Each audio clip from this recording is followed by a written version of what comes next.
The lack of adventure games similar to Zelda on the PC is kind of interesting. The game model offers little room for ingenuity, but it's not exactly hard to work with. The success of the Zelda series, however, is proof that you could do a lot with such simple gameplay, and it's surprising that so few indie devs have capitalized on this model.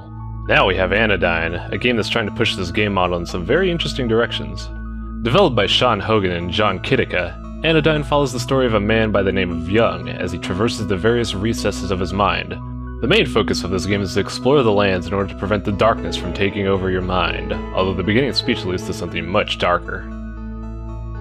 Anodyne pays homage to the 16-bit era of gaming with a very avant-garde approach to pretty much everything. For gameplay, however, it pays tribute to Zelda the most. As such, the gameplay for Anodyne is very tight in terms of mechanics, but not very innovative. The game focuses on area exploration, dungeon crawling, and puzzle solving in order to progress the plot. Your primary weapon, a broom, comes with several modifications that facilitate combat variety and allows you to solve different puzzles. Dust plays a very persistent role in terms of puzzle solving, being used anywhere from transportation to protection from attacks. The variety in gameplay all comes together as you progress the plot, and as a result, nothing ever feels like a gimmick. While the gameplay comes together really well, it also seems strikingly similar to the early Zelda games, right down to a T. You have a similar amount of health that you would find in a Zelda game. Combat is very simplistic and often used in puzzle solving, and there are even bosses that feel like they were ripped of the same cloth as Ganondorf. The worst part about the gameplay, though, is that there's a low element of risk. Enemies have a very predictable pattern, and bosses can be mashed out haphazardly with no regard for your health. I can see why the devs would lower the difficulty in order to make the plot easier to access, but some hard sections would have made things a lot more satisfying. The dungeons are also a little bit lackluster. While the dungeon designs themselves weren't exactly bad, the puzzles were a joke. Nothing about the game's puzzle design was thought-provoking. It all just wound up being press a button and get a key so you could open the door in the next room. It's really disappointing considering what the game's trying to pay homage to. Beyond the gameplay, however, the main meat of this game lies in the story, and I will say it's certainly unique. In an attempt to avoid spoilers, let's just say that this game's plot is very avant-garde, for better or worse. The overall writing is very interesting, offering a mix of engrossing dialogue, untold intrigue, and some unusual character lines to make things even more mysterious.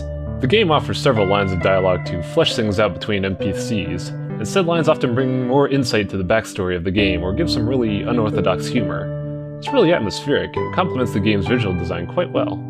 While the story's design is distinct, it also has some very glaring problems. The main problem with the plot is that it's inconsistent, offering multiple contrasting messages without any cohesion between them. Some dialogue is foreboding, but most of the time it's irrelevant and oftentimes meaningless. The dialogue also feels somewhat juvenile at times, which is weird considering how well the other parts of the game are written. These problems dilute the story a bit when you really start to get invested in the game. The game's visual design is very well done, damn near flawless to be honest. As the game's description states, its visuals were made to pay homage to the golden age of sprite-based gaming, and they seem to have held up their word. The game is visually stunning, offering a wide range of detail and colors to make a number of stunning environments. The music helps complement the game's dark atmosphere as well, with notes that shift between mellow and sharp when necessary. None of the art design feels shallow either. It holds the old pixel art style in high regard rather than resorting to the lame blocky looks that most indie games resort to nowadays. The only thing I find strange, however, is the aspect ratio of this game. Anodyne uses a vertical ratio similar to a top-down arcade shooter.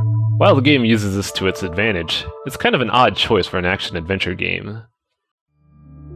The game's engine performs well, but it functions somewhat oddly. The game itself runs smoothly, and I have not seen any slowdown. The mechanics are simple, so there's nothing game-breaking either.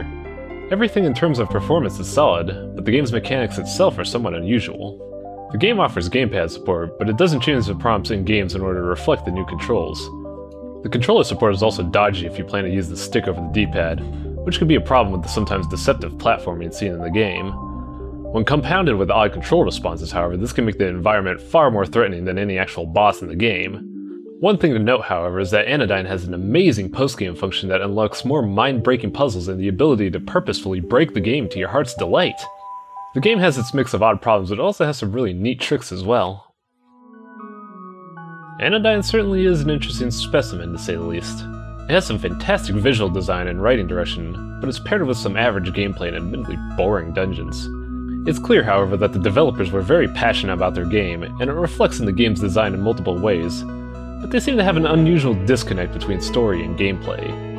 For its price, however, I would say that Anodyne is a fantastic game worth owning. Its visual design and charm is certainly enough to warrant a playthrough of this game.